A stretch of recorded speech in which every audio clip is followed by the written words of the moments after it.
I'm Joanna Figuora, and my company is Fig Tree & Company, and I'm very happy to see all of you guys here, although it is a little bit warm. They packed us in here. My collection this time around is called Farmhouse, and it was a pre-release, so you've probably already seen it from your reps, but you can see the cap sets down here if you haven't had a chance to see them. Some of our classic colors, and as I'm sure you've noticed, we've introduced a brand new color for us, the black, which around the Moda pit we're all just a little bit in love with, including me. It's my favorite one. I've never done a black like this before, so there's a floral in there and a little print. This might be my favorite print in the whole grouping. Dots, of course, and a lovely little, this, I don't know if you guys recognize it, depending on how long you've been Fig Tree fans. Do you guys recognize where this print has been before? Anyone? Whimsy. Yes, this came from Whimsy, and we did a reprint of it. And little checks. And this is a direct reproduction of a vintage print that I found at a flea market. Cherries. And then, of course, more dots. So we've had a lot of fun in our patterns bringing in those blacks. I think that maybe black is one of those colors that you might not necessarily have thought to mix in with some of your Fig Tree collections, but it really makes the other colors pop. And it's kind of like what Navy did to a couple of, like to Avalon and to California Girl. It's nice to be able to put in something darker and something completely different that kind of makes the rest of the colors pop.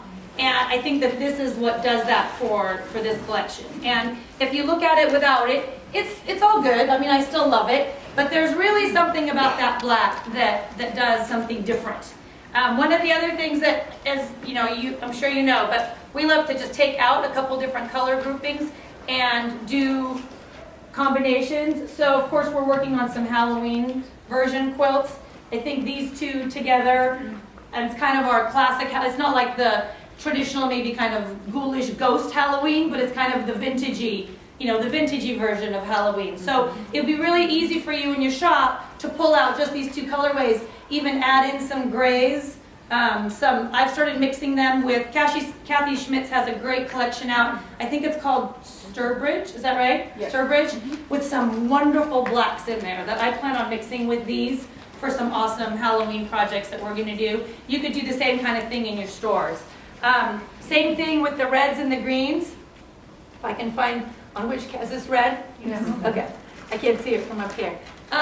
Same kind of thing. Pull out two combinations, the greens, creams, and reds, and you've got an instant, maybe take out the cherries, and you have instant Christmas flavored quilts. So it's really fun to kind of to look at the collection even as you're planning out your projects and figure out, you obviously wouldn't be doing that right now, Halloween or Christmas project necessarily, but in the next few months, those would be the projects that you plan in. So even though this was a pre-release, they've extended the ordering period for it, so all the way, sounds like for the next couple of weeks, you're still able to order it. So if you want to go ahead and talk to your rep, you're able to place an order on that still. Our patterns this time around, we've done 5 big ones and a couple of little minis, because we're addicted to those minis like crazy people. So this is one called Daisies, and it's kind of a very bohemian-y looking feeling quilt. It's got a little bit of everything in there. It's basically, it's an all-pieced flower, other than it's got one little piece, one little petal in the top that kind of gives the flower that very non-pieced look. Sometimes when you piece flowers, they're very angular, and we try and get around that by doing all kinds of little, chop the corners off of things if we're doing pieced flowers. But that piece in there, the one piece of applique on there that you can top stitch or you can wonder under, depending on if applique is not your thing. But it gives a completely different feel to that flower, to the daisy. This might be my favorite one this time around. It just feels so, I don't know, bohemian is what I keep coming up with, but that's not really the word. Maybe somebody could help me figure out what it is that it feels like. But that one's called Daisies. And let's see, we'll do this one next. This was actually born, I don't know if you remember, many years ago we did these giant pyramids. We called them jelly parfait, I think. And there was, many, many diamonds in it. One of my friends in my quilting class said, if we could just make a few less diamonds in there and have it be a little bit less complicated, and how about we make it a tree? And she was kind of kidding in class one day, and I said, really? Okay. So we did this, and it's a jelly roll quilt. and it's called Juniper. And that's, so there's a lot less diamonds in that one. And they're of course set, the way that they're made is the way that we make almost all of our angle quilts, is that we put together strip sets and then we cut them apart in the strip sets either on 45 or 60-degree angles, and then we put them back together again to form the block. Because if you use our patterns and you've heard me talk ever, you know I can't stand Y seams or templates or anything else that's complicated when it doesn't have to be.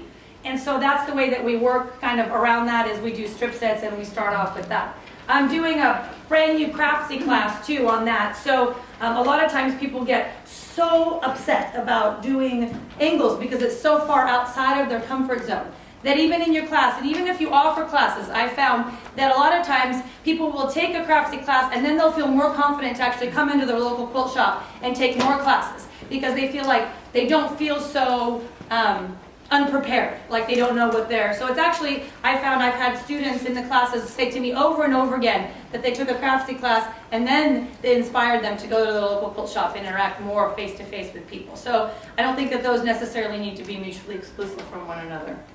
So that's Juniper, the jelly roll.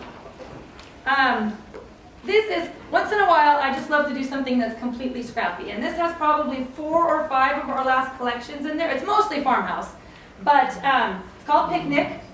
And it has Farmhouse, it has Somerset, it has some Avalon, it has some Aloha Girl. We basically just took mini charms that we had and put them all into one. It's a great way to use up mini charms, charm packs, layer cakes, or jelly rolls. Because basically anything that you have that's a 2.5 inch, it's a 2.5 inch based quilt. So you just, chop them up for the mini if you don't have the mini charms. But it's just a great way. I think one of the other things too is people collect mini charms, and I don't know if you hear this in your shop, but I hear this all the time, is I have them, now what am I going to do with them? Well, this is a great kind of, and then add from your stash. So it's a great stash buster, a scrap bucket quilt, and then add in that fun border that's basically, again, we call it sew and flip. Again, if you've ever heard me talk about my patterns, you know that that's the way I like to work, right? In terms of, they're not triangles, it's a rectangle, and then there's a square that's been sewn on it, sewn on the diagonal, and then flipped out, right? So you don't have to deal with bias, you don't have to deal with triangles. You're basically sewing squares together, and then you're getting a triangle when you're done because you're sewing and you're flipping out. Different people might call that something different. I didn't invent the method, but it's by far my favorite way of getting around having to work with bias. Which, bias is kind of not our friend if we don't have to have it. It's great to be able to avoid it. This is, so I know there's been lots of things floating around, social media and in the stores, kind of the rainbow. And I decided it was time to do a fig tree rainbow version quilt. And this one's called Sunshine. And so a bunch of it is from Farmhouse, and then we added in a few colors that weren't in there. So that one is from a couple lines back from Avalon, I believe. And then that's Farmhouse. That's from Mirabelle, Farmhouse, Aloha Girl, Farmhouse, Aloha Girl, Farmhouse. So it's a great, in any palette, you just need 12 colors of a rainbow to do a quilt like this. It doesn't have to be even any of these colors. You just start out front. Yeah, do you guys want to go out front so they can see? Yeah, thank you. So basically any 12 gradating, I've seen someone already start working on theirs. They're going to do it all in blues. So they're starting with the lightest blue and they're going all the way down to a really super dark navy at the end. So you could kind of pick whatever the style can be totally modern because the blocks are really big, or it can be quite traditional. So I think it's a fun way to play. It would be a fun kit to make. You can mix up a little bit with what you have with a little bit new, which is always a good, to go in with, use up a little bit of what you've got and kind of blend it into the next collection. So that's Sunshine. And kind of our focal, this one I almost didn't take down from my booth. I was laughing. People were like, you're done. You're all finished. I was like, yeah, I'm all done. And now I'm taking it all down and then I'm going to go put it all back again. So this was on the wall and I almost didn't take it down, but it's kind of a cool quilt. So I had to bring it. This one is called County Fair. And Sherry here, who's helping hold it, actually pieced this one for me. I think she pieced other ones too, but I forgot. Because I get that market brain and I barely remember my name. It's called County Fair. And again, it's that sew and flip method. So they look like they're slightly rounded corners and there's something funky going on out there. But it's basically just, this is your background piece here, and then it has two different size squares that have been sewn on the diagonal again and flipped out. So again, no bias, no triangles. If you put it together in that way without ever having to worry about those things. And of course, I think the sashing in this one kind of makes the quilt, right? So a lot of times we talk about we've got the blocks, and then, how do you set it? Well, normally we just kind of either want to be done with it or we set the blocks or just do a simple sashing. But sometimes just to expand the sashing into something just a little bit different completely changes the quilt. And I think without that sashing, this would be an okay quilt. But I think it's the sashing that really makes it. And it's a great example of what black does in this collection to the rest of everything. I don't know if you could visualize if that sashing was another color. I don't think it would be nearly as striking as with that black dot. Do you guys do you want to see it here in the front? So that's the biggest of them. They're all mostly kind of in the large lap size, and this one is much closer to a twin, if not an actual twin. I get bored. I have ADD. Well, I don't actually have ADD. I always feel bad saying that because I know that people actually do have ADD. So I do not have it, but I feel like in quilting, I have quilting ADD. I want to be done. I'm working, and then I'm like, okay, I'm done. How many blocks does that make? Okay, lap quilt, moving on. Sometimes I make it to a twin quilt, but pretty much never do I make it past that, ever. I've never had a queen quilt, never had one on my bed. They always on the foot of my bed. Thank you. And then, as I was saying, we've kind of become obsessed with the minis. Now, as store owners, I know what we want to do is we want to sell fabric. So the minis, maybe they make you cringe just a little bit. But I think that there's something so great about doing the mini in between doing a large project. Because I don't think anyone's going to stop doing regular sized quilts. Because that's what you can put around something. Do you want to walk behind me on this one? Yep. If you want to do but the minis are they're addicting. They're easy to make. You can do them in an afternoon. And our minis, we call them minis because they're miniature versions of, so this is a mini Sunshine, mini Daisies, mini County Fair, and mini Juniper, done in a different colorway.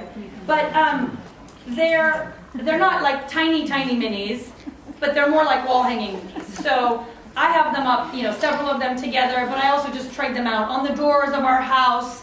I love putting them on a clothesline like this on a wall in the studio. So they're minis that are not tiny, tiny minis. They're not undoable in terms of the pieces. This is probably the smallest piece right here. This guy, I think that probably ends at 3/4, so it started off as a 1 1/4 inch strip. But again, they were put into strip sets, so it's not completely undoable. It's not, it's not like the Japanese hexagons, right? Which I have absolutely no idea how they do. I would never have the patience for that. But they're just a great way and they're also an easy sample to make in the shop, right? So you've got someone who wants to make something, have them make up a few minis, and hang them like this in the shop. It's very effective to see them like this. People really get into it, like, oh my gosh, that's so cute, I want to do that.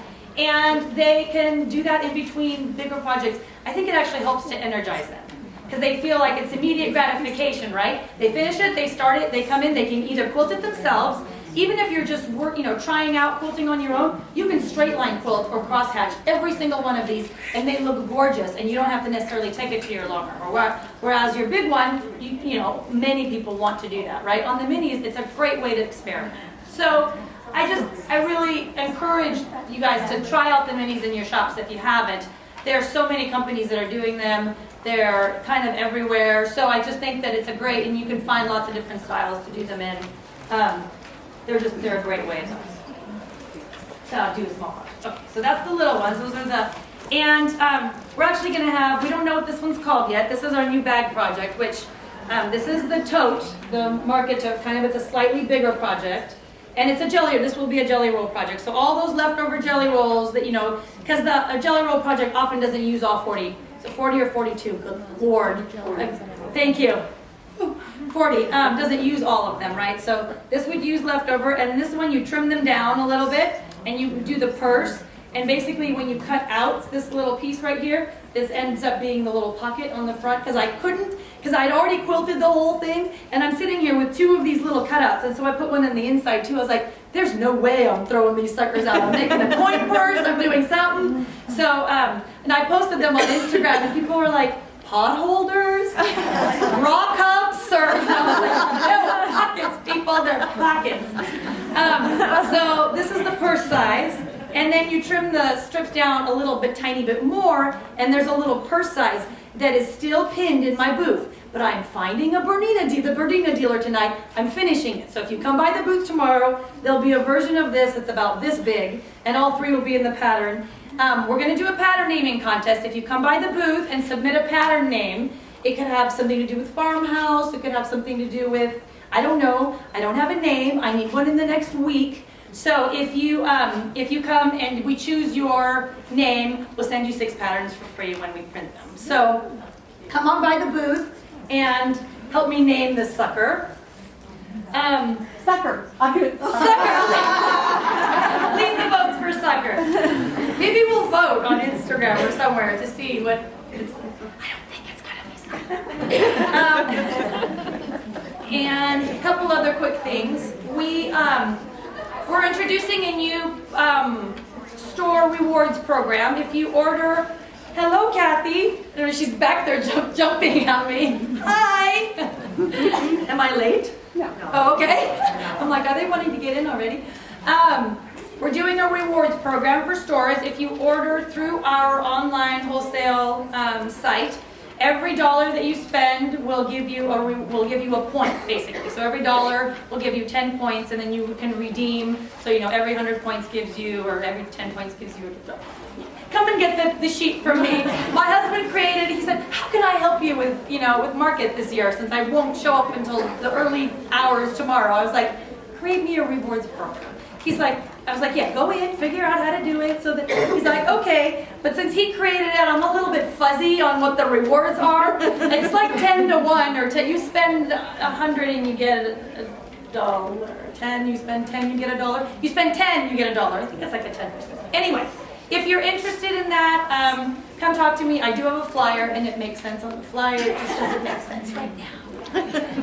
So, rewards program. 2, a couple of add-on products that we've got. We've got a new set of threads with Aurifil. We love Aurifil. We love everything about it. If I can order this or open this without ripping it, that would be helpful. It's basically kind of our standard yummy palette with the addition of a really kind of a charcoaly black. And a couple of other colors that we didn't have in the last one. And I'm going to draw for this here because Alex brought this one by the booth this morning and offered it. So if you see him somewhere, tell him thank you. That's courtesy of Aurifil.